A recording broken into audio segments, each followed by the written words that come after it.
Got another email here from Jonathan. I've been watching some of your simulator videos and I'm trying to build my first golf sim. I'm pretty young and I move around a lot, so on a budget and looking for something portable. The less stuff I need to get, the better. I own a Garmin Approach R10 and use their software on the driving range currently. I'm thinking I'll just use an iPad I already own to display the sim rather than an impact screen and projector. I'm going to take your suggestion on a SIGPRO Softy hitting mat, but I haven't figured out quite how to keep the R10 on the same level as the turf. Do you have any ideas on how to minimize the amount of turf I need to purchase while maintaining the R10's accuracy and keeping everything stable? Do you have any hitting net recommendations?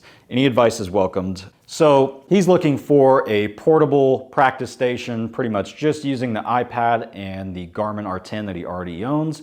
So what he needs is a hitting mat, a net, and he needs something to set his Garmin R10 on so that there is not a change in the level between where the ball is and where the R10 is. So let's take that first. I just call that a runway, and you can make that out of different things. What I've done is I've taken some 1-inch foam board insulation, the stuff that you can get at Home Depot. It comes in 4x8 sheets, and I just cut 2 pieces that are 24-inch wide by 6 feet long. I stacked them on top of each other so they're 2 inches tall, and then I took some leftover turf from my money putt turf that I got from the indoor golf shop. I had some leftover, so I cut it to sit on top of it. So the 2 inches of foam board insulation plus the money putt on top makes it the exact same height as the SIGPRO Softy. So I just take that little runway that's 2 foot by 6 foot, and whenever I want to use my Mevo Plus that's radar based, just like the Garmin R10,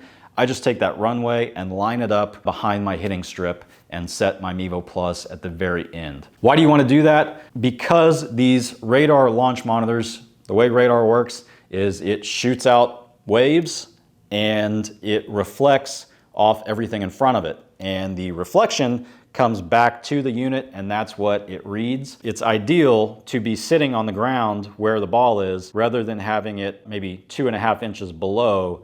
That's going to kind of throw off a little bit of the accuracy of the data because everything is going to be reflecting off the ground that's 2.5 inches higher than where the R10 is sitting. It's generally recommended, especially by FlightScope Mevo Plus. I don't own an R10, but I assume it's the same thing, to have the launch monitor on the same exact level as the golf ball while you're hitting. That is going to give you the best accuracy. And it's easy to set up.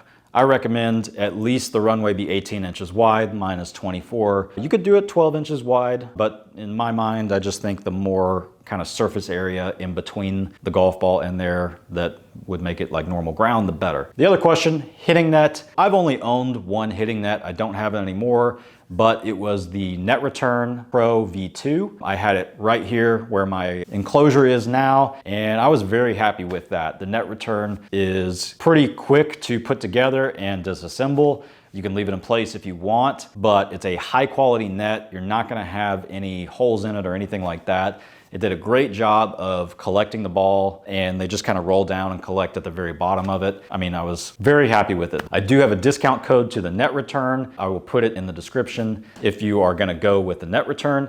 There's a lot of other good nets out there. You can go with something cheaper and just hope it works. There's some from the indoor golf shop. I've never tried that, but never heard any complaints. Now, one thing I would recommend if you're going with the net is they're typically a lot narrower than your average enclosure. So definitely look at if you're gonna need side netting. A lot of times that is an add-on to collect those shanks and protect your walls, windows. That's a great way to do it if you don't have the space, or like he said, he just wants something portable that isn't really permanent or built in or wouldn't be a big deal if he moves next year. You just need a hitting mat, a net, a launch monitor, and some way to view the data, which he's gonna use an iPad. The other thing you can do is you can still go with a gaming PC, set it up next to you and run GSPro, and then a step up from that would be connecting it to a TV on the wall. That's how I had it before. When I first started, I put a TV on the wall right here in my garage. I had a Net Return Pro right behind me, and I connected the iPad to my TV with an HDMI cord and ran my Mevo Plus that way. Of course, things kind of spiraled out of control. Now I've got all the stuff. So good question. Hope it was helpful. Leave me a question down below if you have any more, and I'll see you in the next video. Thanks, guys.